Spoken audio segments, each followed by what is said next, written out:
നിറവിലേക്ക് സ്വാഗതം. ധ്യാനം വഴി ദൈവത്തിൻ്റെ പക്കലേക്ക് ദൃഷ്ടി തിരിക്കുന്നതിലൂടെ നിങ്ങളുടെ ആത്മാവ് മുഴുവനും ദൈവത്താൽ നിറയപ്പെടും. വിശുദ്ധ ഫ്രാൻസിസ് ടി സാലസിൻ്റെ ഈ വാക്കുകൾ ശ്രവിച്ചുകൊണ്ട് നമുക്ക് നിറവാരംഭിക്കാം. ബോണി തോമസ് ആലപിക്കുന്ന ഗാനമാണ് ആദ്യം.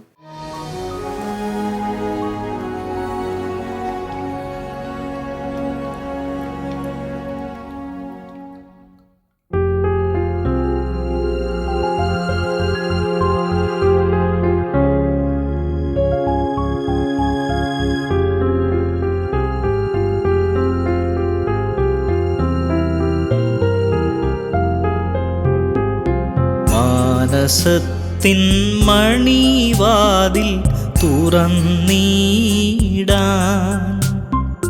ആത്മനാഥൻ മുട്ടിയെന്നെ വിളിക്കുന്നു.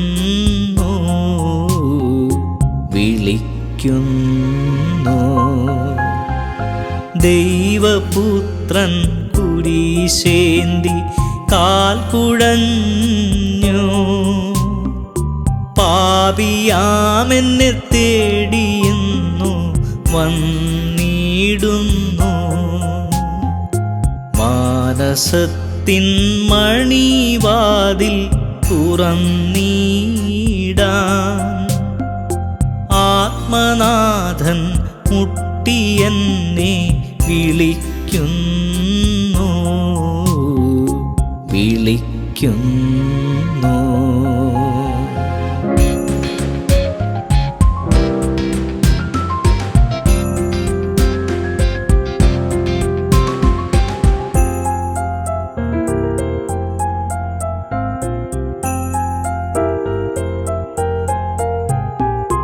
മോഹമെന്നിൽ ത്യാഗമെന്നിൽ പങ്കുചേരാൻ നാഥനെന്നെ സ്നേഹമോടെ വിളിക്കുന്നു.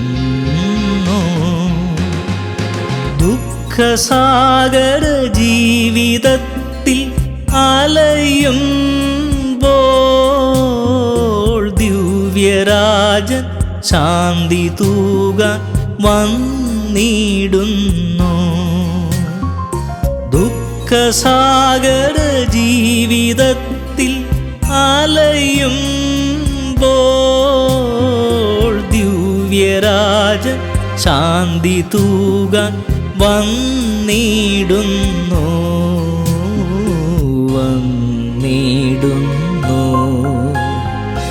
മാനസത്തിൻ മണിവാതിൽ തുറന്നീടാൻ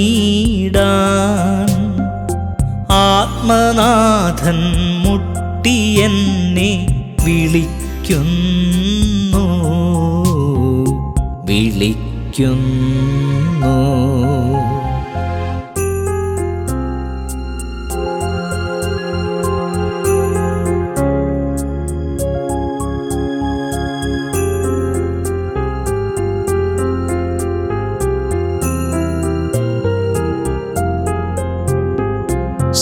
സ്നേഹരാജൻ എന്നിലിന്നു അണയുമ്പോൾ ഹൃദയവീണ കമ്പിയെല്ലാം വിളിക്കുന്നു. സർവലോകരാജനേശു എന്നിൽ വാഴും.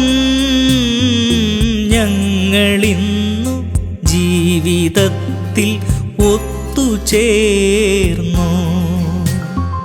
സർവലോകരാജനേശു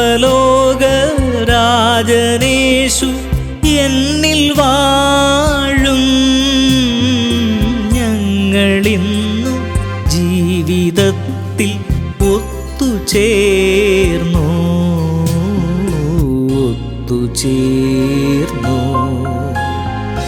മാനസത്തിൻ മണിവാതിൽ തുറന്നീടാൻ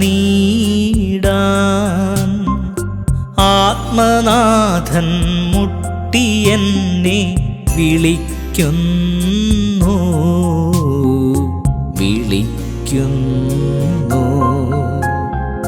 ദൈവപുത്രൻ കുരിശേന്തി കാൽ കുഴഞ്ഞു. പാപിയാമെന്നെ തേടിയെന്നു വന്നിടുന്നു.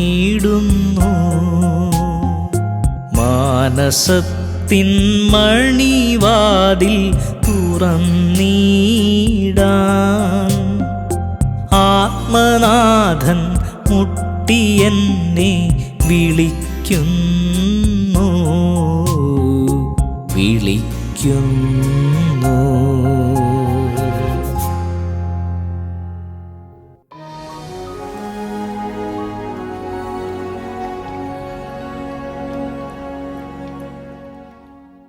ജനറേഷൻ ഗ്യാപ്പ്, തലമുറകളുടെ വിടവ്. ഈ വിഷയമാണ് ഷിജി ടീച്ചർ ഇന്ന് നമ്മോട് സംസാരിക്കുന്നത്. കാണാം തോട്ട്സ് ഫോർ ലൈഫ്.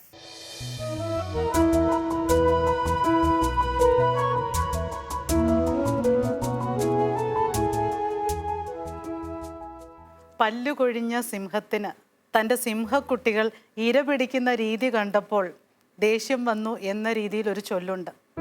അതായത് പഴയ തലമുറയ്ക്ക് അവരുടേതായ രീതികൾ, പുതിയ തലമുറയ്ക്ക് അവരുടേതായ രീതികൾ, അവരുടേതായ ശരികൾ. പഴയ തലമുറ ചെയ്തത് മാത്രമാണ് ശരിയെന്നും പുതിയ തലമുറ ചെയ്യുന്നതെല്ലാം തെറ്റാണെന്നും വരുത്തി തീർക്കാൻ ശ്രമിച്ചാൽ നമ്മൾ ഒരുപക്ഷെ പുതിയ തലമുറയുടെ മുൻപിൽ മണ്ടന്മാരായി ചിത്രീകരിക്കപ്പെടുകയേ ഉള്ളൂ. പുതിയ തലമുറ ചെയ്യുന്ന കാര്യങ്ങൾ പലതിലും തിരുത്തലുകൾ വേണ്ടി വന്നേക്കാം. അത് സ്നേഹപൂർവമായി അവരെ ബോധ്യപ്പെടുത്തി കൊടുത്ത് സ്വയം തിരുത്താനുള്ള അവസരം ഉണ്ടാക്കുകയാണ് ചെയ്യേണ്ടത്. അതിനു പകരം മുതിർന്നവർ ചെയ്യുന്നത് മാത്രമേ ശരിയുള്ളൂ, ഞങ്ങൾക്ക് മാത്രമേ പാകതയും പക്വതയും ഉള്ളൂ എന്ന രീതിയിൽ കാർക്കശ്യത്തോടെ അവരിലേക്ക് കാര്യങ്ങൾ അടിച്ചേൽപ്പിക്കാൻ ചെന്നാൽ ഒരുപക്ഷെ പഴയ പത്രക്കടലാസിൻ്റെ വില പോലും അവർ ആ വാക്കുകൾക്ക് കൽപ്പിച്ചെന്നു വരില്ല. പുതിയ തീരങ്ങൾ തേടിപ്പോവുകയും പുതിയ കൂടുകൾ കൂട്ടാൻ വേണ്ടി വെമ്പൽ കൊള്ളുകയും ചെയ്യുന്നവരോട് നമ്മൾ കൂട്ടിയ പഴയ കൂടുകളുടെ വലിപ്പം പറഞ്ഞു ചെല്ലാതിരിക്കുന്നതായിരിക്കും ബുദ്ധി. എന്തുകൊണ്ടും കാതറിൻ ആൻ പോർട്ടർ എഴുതിയ ഗ്രാനി വിതറോൾ എന്ന് പറയുന്ന ഒരു ചെറുകഥയുണ്ട്. അതിനകത്ത് നമ്മൾ കാണുന്നത് 90 വയസ്സിനോടടുത്ത ഒരു മുത്തശ്ശിയാണ്. ഈ 90 വയസ്സിനോടടുത്ത ഗ്രാനി വിതറോൾ എന്ന് പറയുന്ന മുത്തശ്ശി അങ്ങേയറ്റം കർക്കശക്കാരിയാണ്.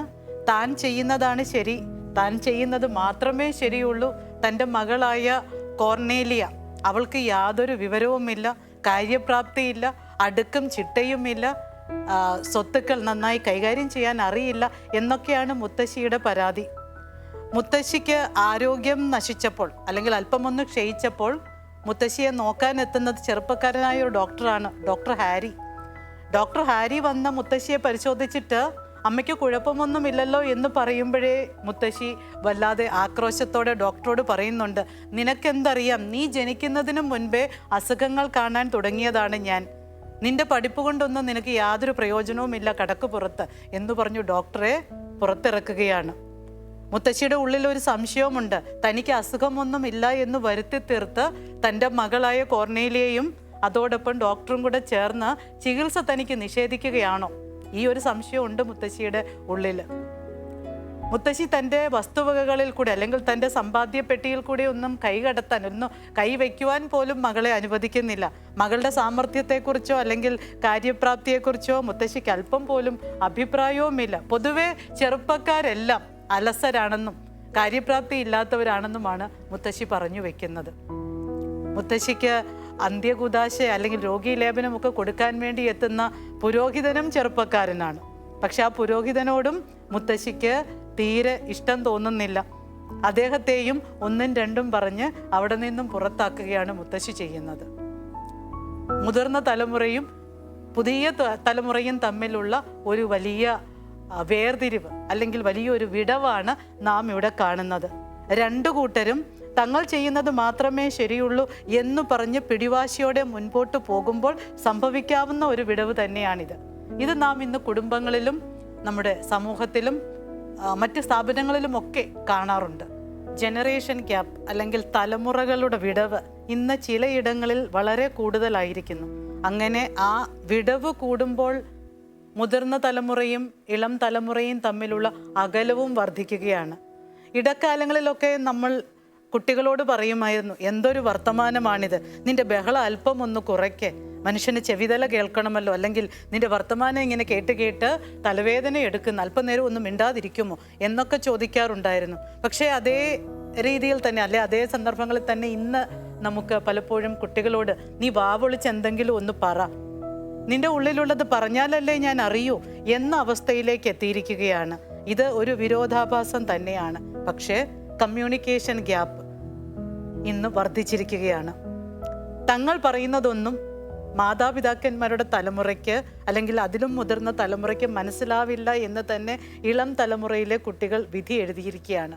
ഈ അടുത്ത കാലത്ത് ഇറങ്ങിയ ഹോം എന്ന് പറയുന്ന സിനിമയെക്കുറിച്ച് നമുക്ക് നല്ല ബോധ്യമുണ്ടായിരിക്കുമല്ലോ. ആ സിനിമ പകർന്നു തന്ന സന്ദേശവും നമ്മുടെ മനസ്സിലേക്ക് ഇടയ്ക്കെങ്കിലുമൊക്കെ കടന്നു വരുന്നത് നന്നായിരിക്കും.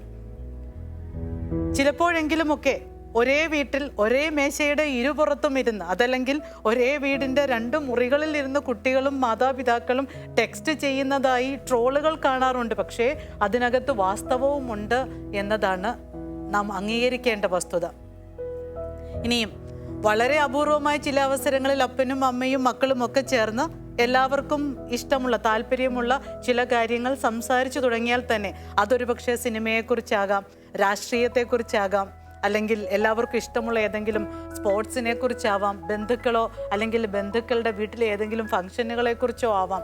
അങ്ങനെയൊക്കെ സംസാരിച്ചു തുടങ്ങി വരുന്നതിനിടയ്ക്ക് ആയിരിക്കും, അല്ലെങ്കിൽ ഇടയിൽ എപ്പോഴെങ്കിലും ആയിരിക്കും മാതാപിതാക്കളിൽ ആരെങ്കിലും സൂചിപ്പിക്കുക, ഇന്നടത്തെ ഇന്നാരുടെ മകന് സാംസങ്ങിൽ ലക്ഷങ്ങൾ മാസവരുമാനമുള്ള ജോലി ലഭിച്ചിരിക്കുന്നു, നിനക്ക് എന്തിൻ്റെങ്കിലും കുഴപ്പമുണ്ടോ, അല്ലെങ്കിൽ നിനക്ക് ഒരു ജോലി സമ്പാദിക്കാൻ ഇത്ര നാളായിട്ട് സാധിച്ചിട്ടുണ്ടോ, അല്ലെങ്കിൽ ഇന്നടത്തെ ഇന്നയാൾ എൻ്റെ സുഹൃത്തിൻ്റെ മകനോ മകളോ റാങ്ക് വാങ്ങിയിരിക്കുന്നു, എത്ര നല്ല കോളേജിലാണ് അഡ്മിഷൻ കിട്ടിയിരിക്കുന്നത്, ഇവിടെയുമുണ്ട് ഒരെണ്ണം, എപ്പോഴും ഫോണിൽ കുത്തിയിരിക്കുന്നു. ഈ രീതിയിലുള്ള താരതമ്യപ്പെടുത്തലുകളിലേക്കും കുറ്റം പറച്ചിലുകളിലേക്കും വിരൽ ചൂണ്ടലുകളിലേക്കും സംഭാഷണം കടക്കുമ്പോൾ കുട്ടികൾ പലപ്പോഴും അവനവൻ്റെ സ്വകാര്യ മൂലകളിലേക്ക് വലിയുകയാണ് പതിവ്. ഇത് ഒരു വീട്ടിലല്ല, പലയിടങ്ങളിലും സാധാരണ സംഭവിക്കാറുള്ളത് തന്നെയാണ്. ഇനി പള്ളിയിലോ മറ്റു പൊതുസ്ഥലങ്ങളിലോ ഒക്കെ ചെല്ലുമ്പോൾ പഴയ തലമുറയിൽപ്പെട്ട ആളുകളുടെ സ്ഥിരമായ ചില ചോദ്യങ്ങളുണ്ട്.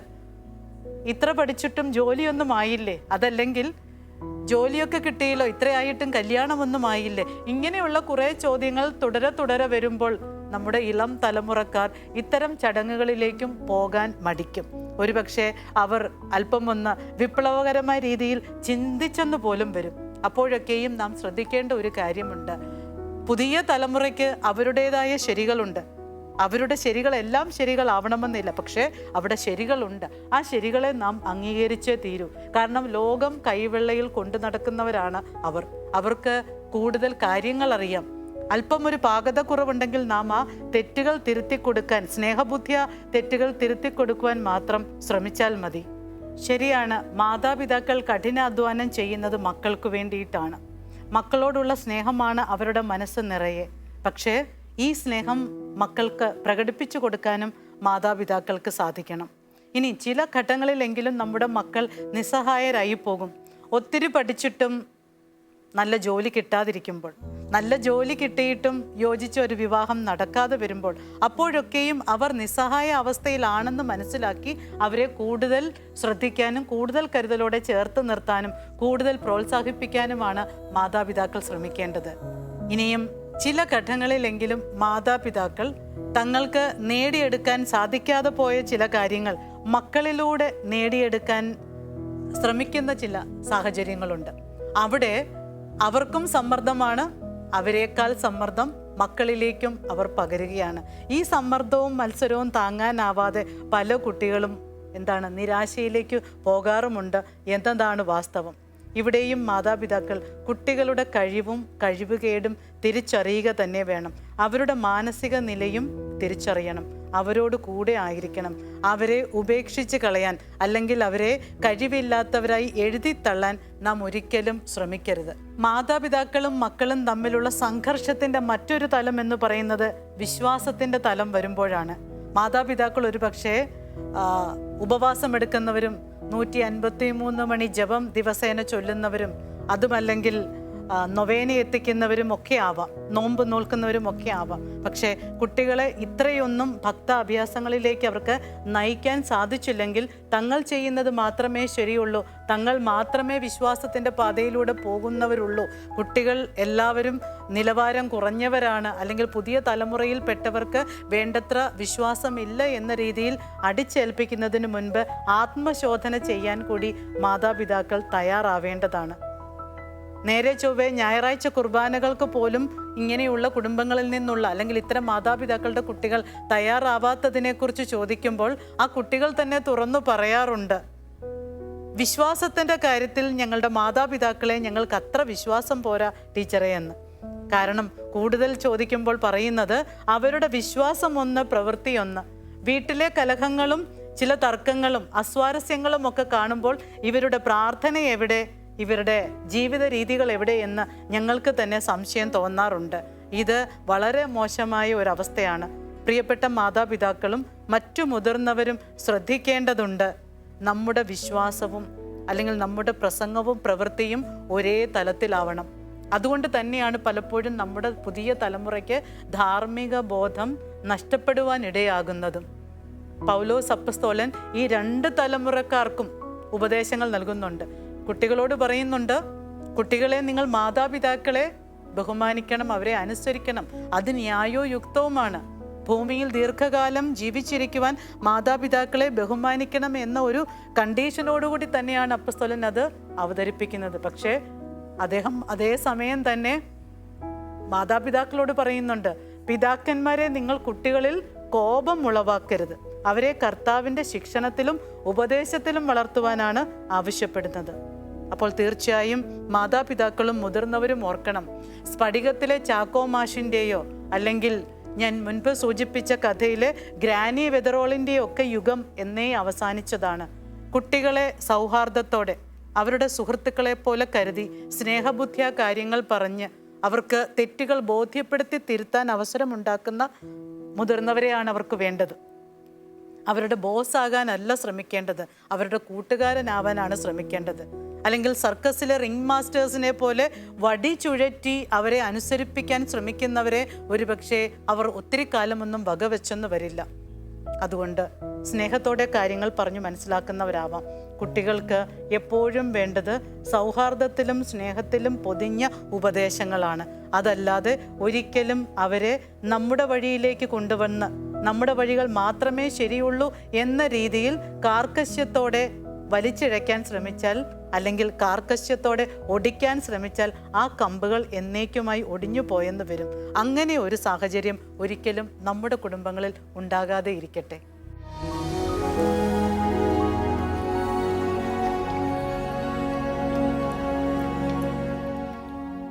പുതിയ വീഡിയോയും പുതിയ ചിന്തയുമായി നിഷ ചേച്ചി റെഡിയാണ്. കാണാം പോസിറ്റീവ് വൈബ്സ്.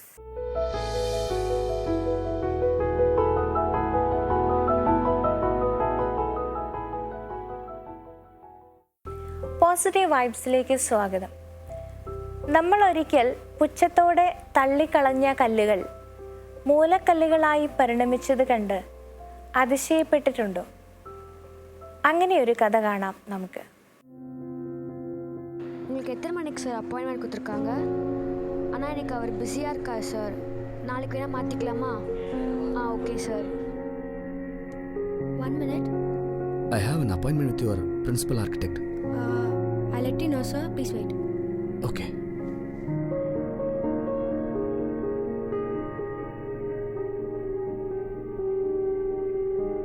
அந்த ப்ராஜெக்ட்லாம் submit பண்ணியாச்சுல? Don't forget we have an important meeting today.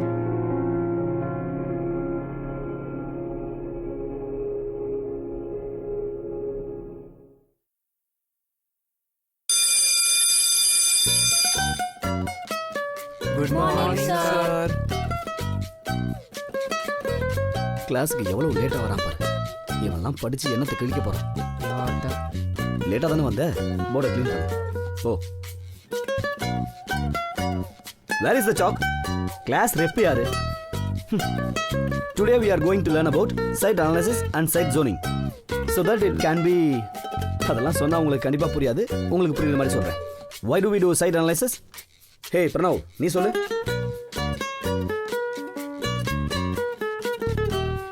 Okay, done.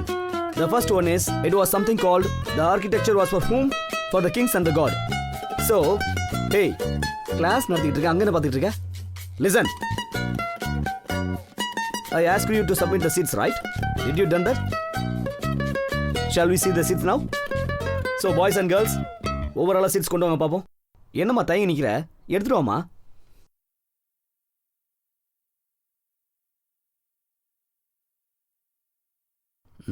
Okay, good. எடுத்துக்கமா. Thank you, sir. Next.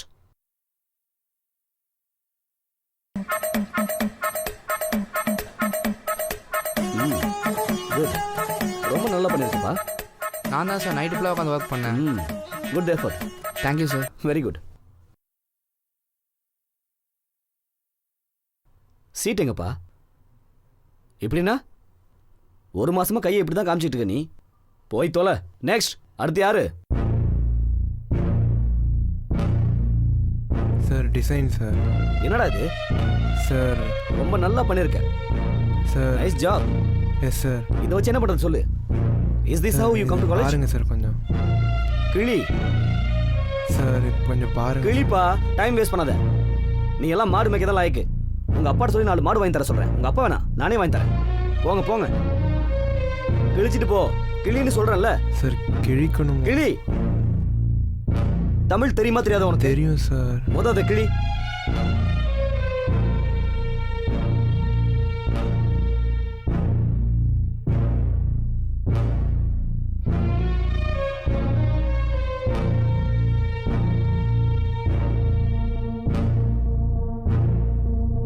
உனக்கெல்லாம் யாரு வேலை தர போறாங்கன்னு தெரியல. சார் நான் வேலை தரேன் சார் அவனுக்கு.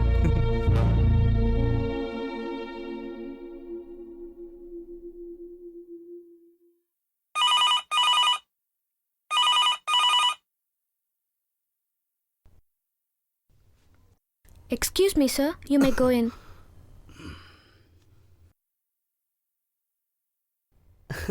சார் வாங்க. How are you? வாங்க. Sir, how are you sir? I'm fine. Sir, நீங்க சொல்லியிருந்தா நானே உங்க இடத்துக்கு வந்திருப்பேனே சார். It's okay பா. சார், என்ன சாப்பிட்றீங்க? Tea or coffee? இல்ல thank you. You should have a coffee or something. பரவாயில்ல விடுப்பா. No சார், கண்டிப்பா சாப்பிடணும். Wait. Just water மட்டும் போதும். இந்தாப்பா. Sir, what is this? This is the invitation from our college. Thank you sir. We want you to come to our college as a chief guest. Oh wow. When it is sir? It is on coming Saturday. Sure sir. Please, கண்டிப்பா Sure, வந்துருப்பா. கண்டிப்பா வரேன் sir. Come in.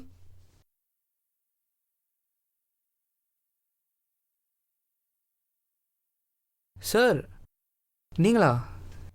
ஆமா, நீங்க? Sir நான் தான் sir S Bharath. Bharath யாரு? Sir S Bharath sir. நானும் இவரும் ஒரே பேட்சில் படித்தோம் சார்.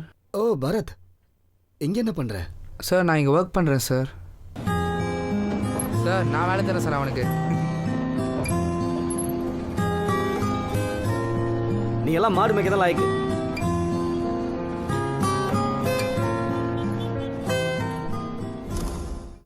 നീ എവിടെയും എത്താൻ പോകുന്നില്ല, നിന്നെക്കൊണ്ട് ഒരു ഉപകാരവുമില്ല എന്നൊക്കെ പറഞ്ഞ് അധ്യാപകരും ചിലപ്പോൾ മാതാപിതാക്കൾ പോലും മാറ്റി നിർത്തിയ പലരും ആർക്കും ഒരിക്കലും ചിന്തിക്കാൻ കഴിയാത്ത വിധത്തിൽ ഉയരുകയും അവരിലൂടെ വലിയ കാര്യങ്ങൾ ലോകത്തിൽ സംഭവിക്കുകയും ചെയ്തിട്ടുള്ള ഉദാഹരണങ്ങൾ ധാരാളമുണ്ട് നമ്മുടെ മുൻപിൽ. അത്തരം ആളുകളുടെ കൂട്ടത്തിൽ വലിയ ശാസ്ത്രജ്ഞരും ബിസിനസ്സുകാരും സാഹിത്യകാരന്മാരും കലാകാരന്മാരും ഒക്കെയുണ്ട്. നമ്മുടെ മുൻപിൽ വന്നു നിൽക്കുന്ന ഓരോ മനുഷ്യനും അത്ഭുതങ്ങളുടെയും അതിശയങ്ങളുടെയും കലവറയാണ്. തൻ്റെ സൃഷ്ടിക്കുള്ളിൽ നിക്ഷേപിച്ചിരിക്കുന്ന അനന്ത സാധ്യതകളെക്കുറിച്ചും അതിനെക്കുറിച്ചുള്ള പദ്ധതികളെക്കുറിച്ചും അതിൻ്റെ സൃഷ്ടാവിന് മാത്രമാണ് പൂർണ്ണമായ ബോധ്യമുള്ളത്. അതുകൊണ്ട് തന്നെ നമ്മുടെ മുൻപിൽ നിൽക്കുന്ന വ്യക്തികൾ ചെറുതെന്നോ നിസ്സാരരെന്നോ നമ്മുടെ പരിമിതമായ ബുദ്ധി നമുക്ക് പറഞ്ഞു തന്നാലും അതിനെ വിശ്വസിക്കരുത്. ഇത് മറ്റുള്ളവരെക്കുറിച്ച് മാത്രമല്ല, മറിച്ച് നമ്മളെക്കുറിച്ച് കൂടിയാണ്. നീ എവിടെയും എത്തില്ല, നീ ഒരു പരാജയമാണ് എന്നൊക്കെ ആരെങ്കിലും നമ്മളെ വിധിക്കുന്നുണ്ടെങ്കിൽ, മാറ്റി നിർത്തുന്നുണ്ടെങ്കിൽ തിരിച്ചറിയേണ്ട കാര്യം അവരുടെ കാഴ്ചപ്പാടുകൾ ഒരിക്കലും ദൈവികമല്ല എന്നുള്ളതാണ്. നമ്മൾ വിശ്വസിക്കേണ്ടത് മറ്റുള്ളവരുടെ വാക്കുകളല്ല, മറിച്ച് നമ്മളെ സൃഷ്ടിച്ച ദൈവത്തിലാണ്. നിന്നെക്കുറിച്ച് ഒരു പദ്ധതിയുണ്ട് എന്ന് പറഞ്ഞ അവൻ്റെ വാക്കുകളിലാണ്. ജോസഫിനെയും, ഈജിപ്തിൻ്റെ അധിപനായി മാറിയ ജോസഫിനെയും ദാവീദ് രാജാവിനെയും ഒക്കെ ഇതുപോലെ മറ്റുള്ളവർ വിധിക്കുകയും മാറ്റി നിർത്തുകയും ചെയ്തവരായിരുന്നു. പക്ഷേ അവരിൽ നിക്ഷേപിച്ചിട്ടുള്ളത് എന്ത്, അവരെക്കുറിച്ചുള്ള തൻ്റെ പദ്ധതി എന്ത് എന്ന് ദൈവത്തിന് അറിയാമായിരുന്നു. ഈ രണ്ടു പേരുടെയും പ്രത്യേകത അവർ ദൈവത്തിൽ ആശ്രയിച്ചിരുന്നു എന്നതും അതോടൊപ്പം അവർ അവരിൽ തന്നെ വിശ്വസിച്ചിരുന്നു എന്നുള്ളതുമാണ്. ദൈവത്തിൽ, അവൻ്റെ പദ്ധതിയിൽ വിശ്വസിക്കുന്നതോടൊപ്പം അവൻ നമ്മളിൽ നിക്ഷേപിച്ചിട്ടുള്ള നന്മകളിലും കഴിവുകളിലും വിശ്വസിക്കുകയും പ്രതീക്ഷയോടെ നമ്മുടെ ഭാവിയെ കാണുകയും ചെയ്യുമ്പോഴാണ് അവൻ്റെ പദ്ധതികൾ നമ്മളിൽ നിറവേറുന്നത്.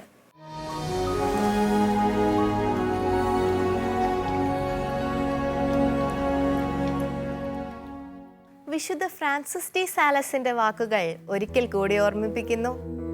ധ്യാനം വഴി ദൈവത്തിന്റെ പക്കലേക്ക് ദൃഷ്ടി തിരിക്കുന്നതിലൂടെ നിങ്ങളുടെ ആത്മാവ് മുഴുവൻ ദൈവത്താൽ നിറയപ്പെടും. ഇന്നത്തെ നിറവ് ഇവിടെ അവസാനിക്കുന്നു. അഭിപ്രായങ്ങൾ അറിയിക്കുമല്ലോ.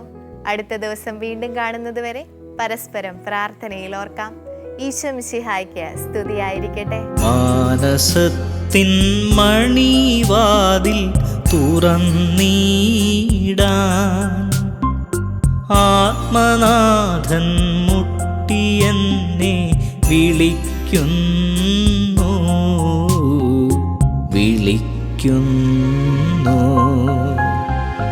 ദൈവപുത്രൻ കുരിശേന്തി കാൽ കുഴഞ്ഞു. പാപിയാമെന്നെ തേടിയുന്നു വന്നിടുന്നു. മാനസത്തിൻ മണിവാതിൽ തുറന്നീടാൻ ആത്മനാഥൻ മുട്ടിയെന്നെ വിളിക്കുന്നു.